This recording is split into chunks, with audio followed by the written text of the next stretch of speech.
Hello, this is teddygaming and welcome back to another review on the Rise of the tmnt Season 2, Episode 12 and 13. Now, the reason why I'm not doing it in two different parts is because I feel like, I just want to do it in one part because, yeah, it feels like I just want to, it just has that emotional time with me. It just feels better to do it that way. Sorry about that. But yeah, let's just get into this one. Let's go. And before we get started, if you do like this content and want to see more from this channel, please do make sure to subscribe and like and turn on post notifications. Now let's go on with the video. So yeah, there are 4 parts to this a review I'm going to do, but I'm just going to do it always one part. So yeah, so it starts the episode off with the Turtles in the lair, figuring out what to do. They ask Raph what to do, but then he says, "Oh, ask Splinter." But then Bam Jackson comes up with a good idea, and that is the cause to just go in Splinter's mind, and yeah, it has some funny moments. And so they go to a set of jujitsus, where his grandpa telling him, "Oh, you need to come back and learn how to fight the Shredder," but he just pushes him away, and then Lujitsu just fights them in his mind. So then the Turtles travel back further in his mind to when he was a teenager, and in his college room, I think it was, his grandpa's there again saying, "Oh, you need to come back, Yoshi. You need to train." But Yoshi just throws his like headphones in the bed and just walks off. Then he looks at his like headshots, but then headshots start attacking him. So Baron Jackson pushed him further back in time to when he was a kid, and yeah, my god, it was yeah, damn, my god, I've never seen anything like this in Turtles before. So Splinter's mum left him with his grandpa, and yeah, damn, my god, I never would have thought I'd see something like that, especially in a more kid-oriented TV show. Just damn, my god. And so yeah, so that's when like Turtles start really fall for him, and they do figure out, oh, the way to get to like to defeat the Shredder is by going to the Twilight Realm. So what we have to do is figure out how to figure out where it is, how to get there, how to get out, and so yeah. So Baron Jackson doesn't know how to get there. He opens up a portal and a skateboard ramp, and all of them go through to get the sword. But when they do, they release Cry. Yeah, interesting.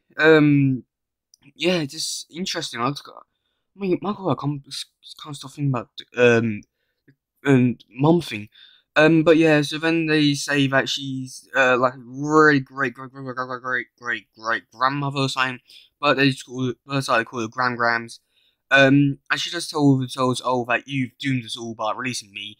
She does give the backstory about what happened, and about how they were like a peaceful clan, but then then the armor came down and infected them, which caused her father, or Rokosaki, to get affected, which caused her to make the Hamato clan.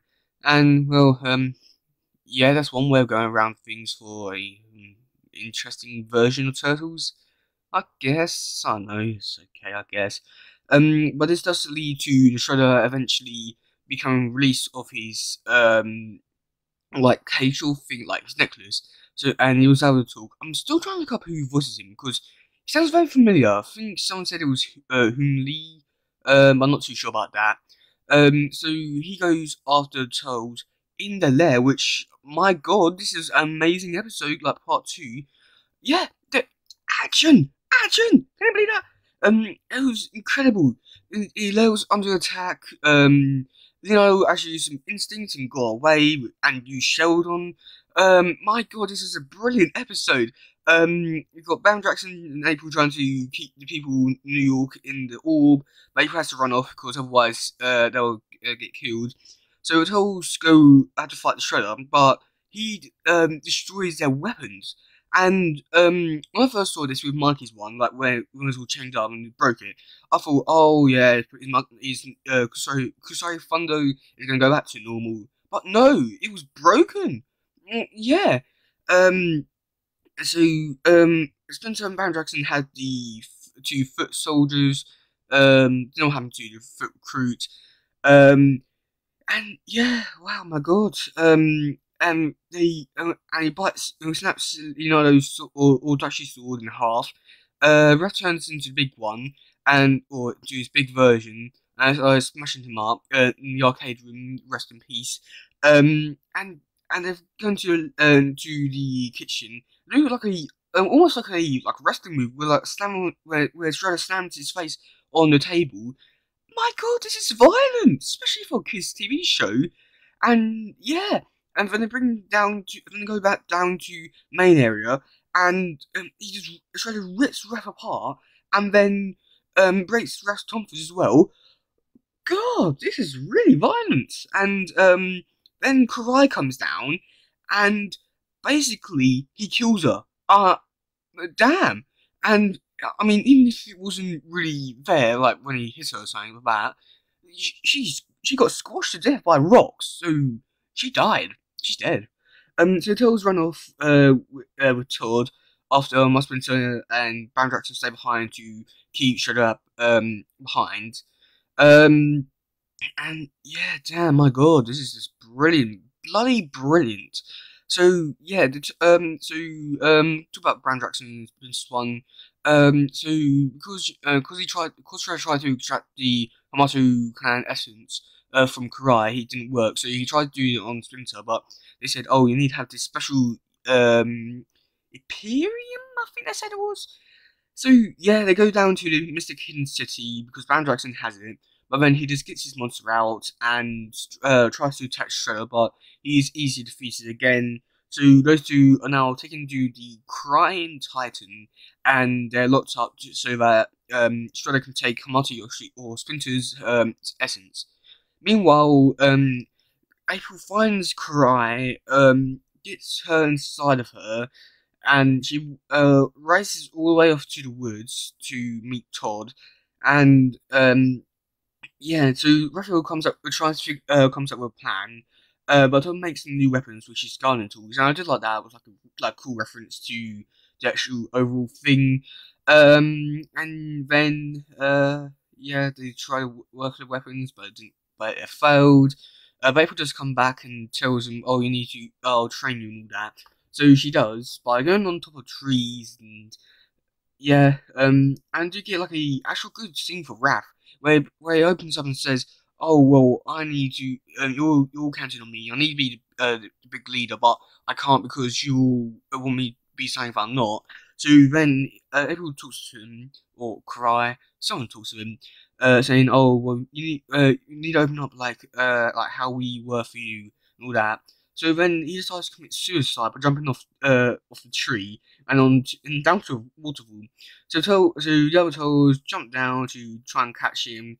And I quote from saving him like a boss. Yeah, that is commenting, or that little quote didn't really age too well. But then tells, I'm not the Mystic Hidden Fury or something like stupid like that.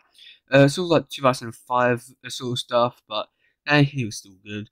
So then tells go back to the Mystic Hidden City to see Big Mama. She tells him, oh, you need to go to the Crying Titan to defeat him. And yeah, it was. This is where the episode really picks up. I mean, of course, part 4 and also that.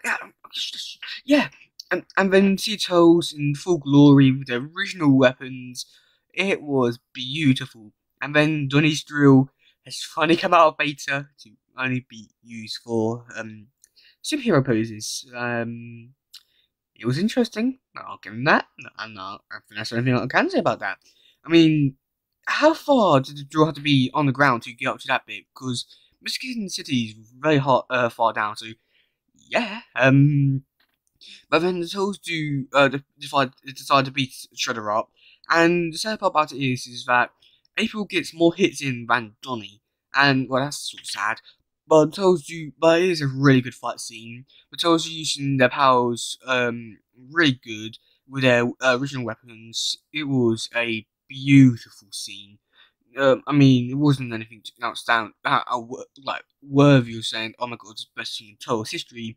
But it's just nice to see them back to their full glory and what I actually think of Turtles.